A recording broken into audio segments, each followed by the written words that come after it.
사랑하는 청취자 여러분, 안녕하십니까?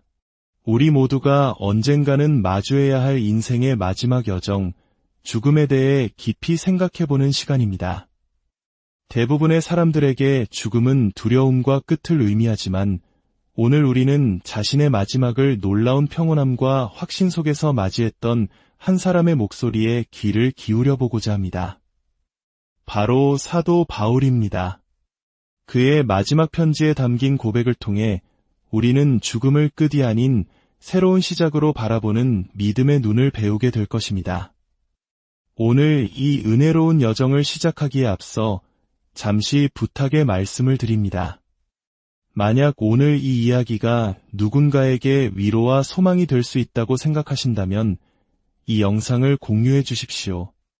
희망의 말씀을 퍼뜨리는 여러분의 작은 행동 하나하나가 세상을 밝히는 아름다운 사랑의 실천이 될 것입니다. 이 말씀을 듣고 나누는 모든 분들 위해 하나님의 크신 평강이 함께 하시기를 기도합니다.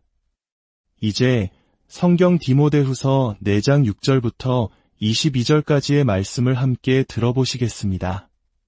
관제와 같이 내가 벌써 부어지고 나의 떠날 시각이 가까웠도다.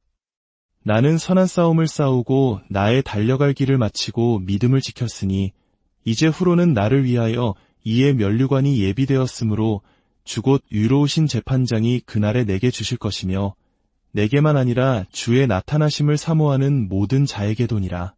너는 어서 속히 내게로 오라. 데마는 이 세상을 사랑하여 나를 버리고 데살로니가로 갔고 그레스게는 갈라디아로 디도는 달마디아로 갔고 누가만 나와 함께 있느니라. 내가 올 때에 마가를 데리고 오라. 그가 나의 일에 유익하니라. 두기고는 에베소로 보내었노라. 내가 올 때에 내가 들어와 가보의 집에 둔 겉옷을 가지고 오고 또 책은 특별히 가죽 종이에 쓴 것을 가져오라.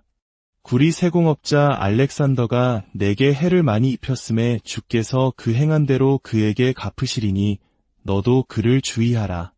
그가 우리 말을 심히 대적하였느니라. 내가 처음 변명할 때에 나와 함께 한 자가 하나도 없고 다 나를 버렸으나 그들에게 허물을 돌리지 않기를 원하노라. 주께서 내 곁에 서서 나에게 힘을 주심은 나로 말미암아 선포된 말씀이 온전히 전파되어 모든 이방인이 듣게 하려 하심이니 내가 사자의 입에서 건짐을 받았느니라. 주께서 나를 모든 악한 일에서 건져내시고 또 그의 천국에 들어가도록 구원하시리니 그에게 영광이 세세무궁토록 있을지어다. 아멘. 브리스가와 아굴라와 및 오네시보로의 집에 문안하라. 에라스도는 고린도에 머물러 있고 드로비모는 병들어서 밀레도에 두었노니 너는 겨울 전에 어서 오라. 으블로와 부데와 리노와 글라우디아와 모든 형제가 다 내게 문안하느니라. 나는 주께서 내 심령에 함께 계시기를 바라노니 은혜가 너희와 함께 있을지어다. 아멘. 지금 우리가 들은 이 글은 로마의 차가운 감옥에 갇힌 노년의 사도 바울이 그의 영적인 아들이자 사랑하는 제자인 디모데에게 보낸 마지막 편지의 일부입니다. 바울은 곧 닥쳐올 자신의 죽음을 예감하고 있습니다. 그의 편지 전체에는 사랑하는 제자에게 복음의 진리를 굳게 지키고 믿음의 경주를 끝까지 완주하라는 간절한 권면이 가득합니다. 마치 우리 한국의 부모님들이 먼 길을 떠나기 전 자식의 손을 붙잡고 마지막 당부를 남기듯 바울의 목소리에는 절박함과 애틋함이 묻어납니다. 왜 이토록 절박했을까요? 그 이유는 바로 오늘 우리가 집중할 6절 말씀에 담겨 있습니다. 관제와 같이 내가 벌써 부어지고 나의 떠날 시각이 가까웠도다. 죽음이라는 인생의 가장 큰 문제를 눈앞에 두었을 때 비로소 삶의 본질이 선명하게 드러납니다. 만약 의사로부터 시한부 선고를 받는다면 우리의 머릿속은 무엇으로 가득 찰까요? 아마도 남겨질 가족 걱정, 정리하지 못한 일들에 대한 후회, 그리고 다가올 마지막 순간에 대한 두려움일 것입니다. 죽음은 삶의 모든 불필요한 것들을 걷어내고 가장 중요한 것이 무엇인지 묻게 만드는 강력한 힘을 가지고 있습니다. 지금 바울은 감옥에서 자신의 마지막이 임박했음을 직감하며 그의 정신은 그 어느 때보다 맑고 집중되어 있습니다.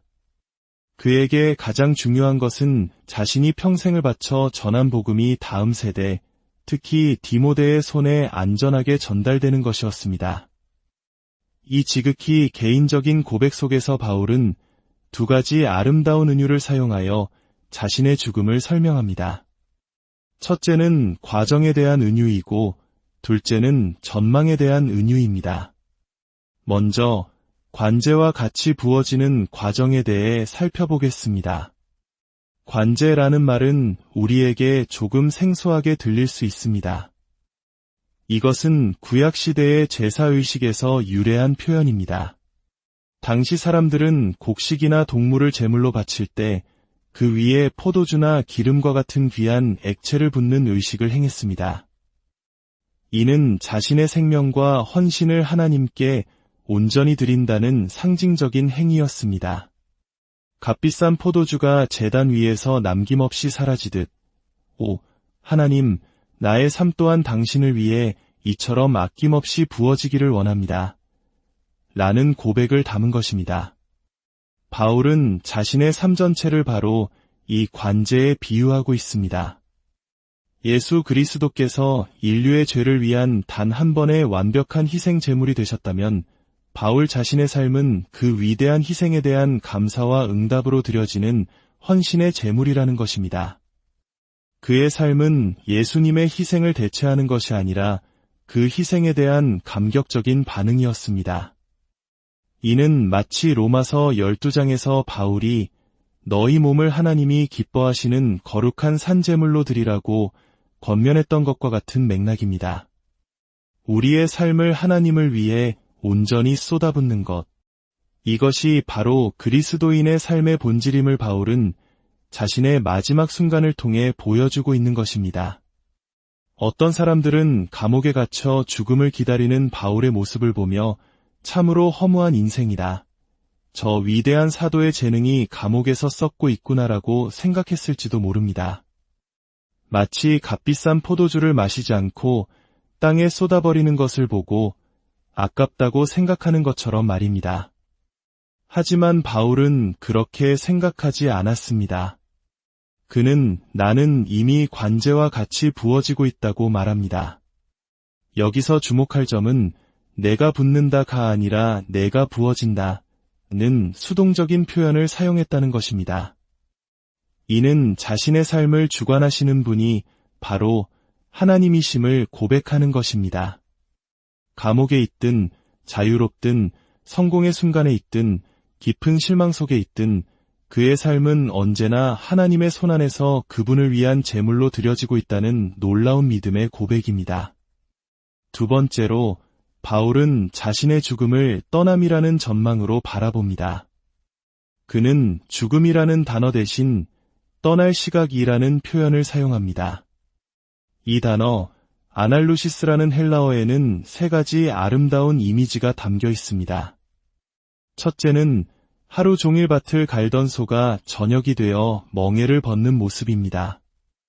평생 복음의 멍에를 메고 고단한 삶의 밭을 갈아온 바울에게 죽음은 모든 수고를 마치고 마침내 안식을 얻는 순간이었습니다. 우리 민족이 흔히 말하는 한많은 인생의 모든 짐을 내려놓는 해방의 순간과도 같습니다. 둘째는 거친 바다에서의 항해를 마친 배가 닻을 올리고 평안한 항구로 들어서는 모습입니다.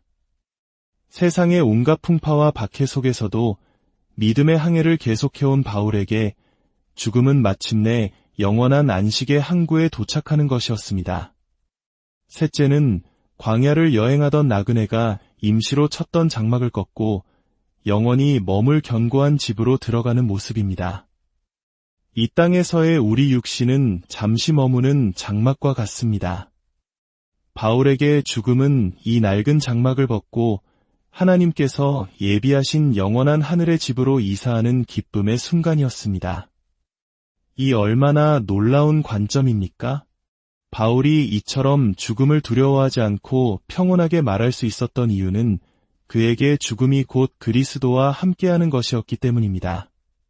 신자에게 죽음은 끝이 아니라 시간의 지체 없이, 중간 대기실도 없이, 영혼의 잠도 없이 즉시로 사랑하는 주님과 얼굴과 얼굴을 마주하는 영광스러운 순간입니다. 이는 죽음을 어떻게든 피하려 하고 죽음의 흔적을 지우려 애쓰는 현대 문화와는 너무나도 대조적입니다. 오늘날 우리는 막대한 돈을 들여 고인의 모습을 살아있을 때처럼 꾸미고 장례식에서는 고인이 마치 옆방으로 잠시 건너간 것처럼 이야기하며 죽음의 실체를 외면하려 합니다.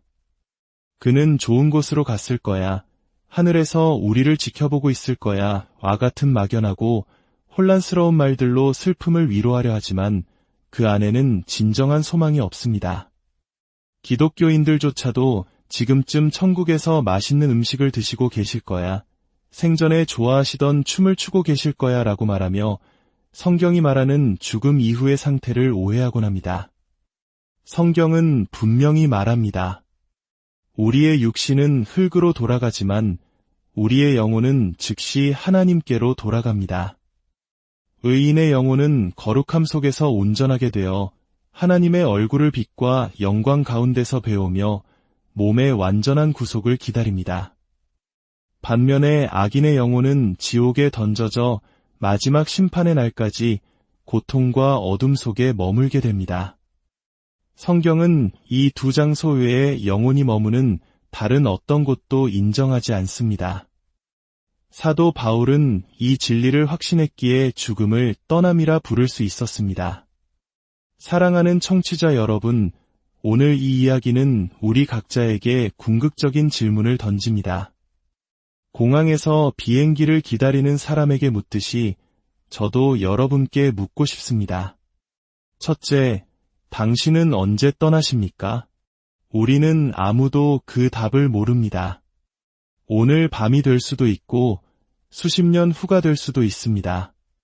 그러나 한 가지 확실한 것은 우리 모두는 언젠가 반드시 떠난다는 사실입니다. 둘째, 당신은 어디로 가십니까? 이것은 인생에서 가장 중요한 질문입니다. 당신의 최종 목적지는 어디입니까? 마지막으로, 당신은 탑승권을 가지고 계십니까? 안타깝게도 지옥행 탑승권은 우리가 태어날 때부터 죄와 함께 주어집니다.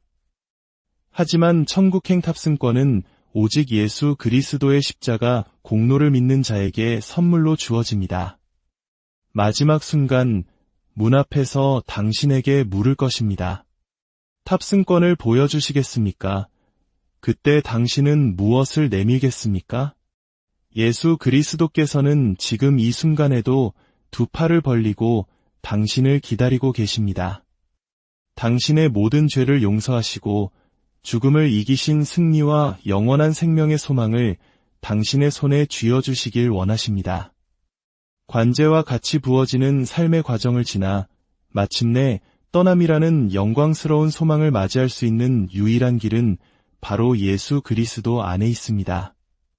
이제 함께 기도하겠습니다. 거룩하신 하나님 아버지, 당신의 말씀이 영원토록 하늘에 굳게 서 있음을 감사합니다. 세상은 점점 당신의 진리에서 멀어지고 있지만 오늘 말씀을 통해 당신의 놀라운 사랑과 은혜, 그리고 아들 예수 그리스도의 승리를 다시 한번 깨닫게 하시니 감사합니다. 이 시간 말씀을 들은 모든 이들이 어리석은 불순종의 불확실함 속에서 잠들지 않게 하시고 오직 그리스도 안에서 주어진 당신의 사랑의 안전함 속에서 참된 안식을 누리게 하여 주옵소서. 우리 각자의 삶이 주님을 위한 거룩한 관제가 되게 하시고 마지막 떠나는 그 순간이 두려움이 아닌 주님과 함께하는 영원한 기쁨의 시작이 되게 하여 주옵소서. 우리 주 예수 그리스도의 이름으로 기도드립니다. 아멘. 오늘의 이야기는 우리의 마지막 떠남 앞에서 참된 소망을 발견하는 시간이었습니다. 이 시간이 여러분 모두에게 깊은 위로와 묵상의 샘이 되었기를 바랍니다. 주님의 평강이 여러분과 늘 함께 하시기를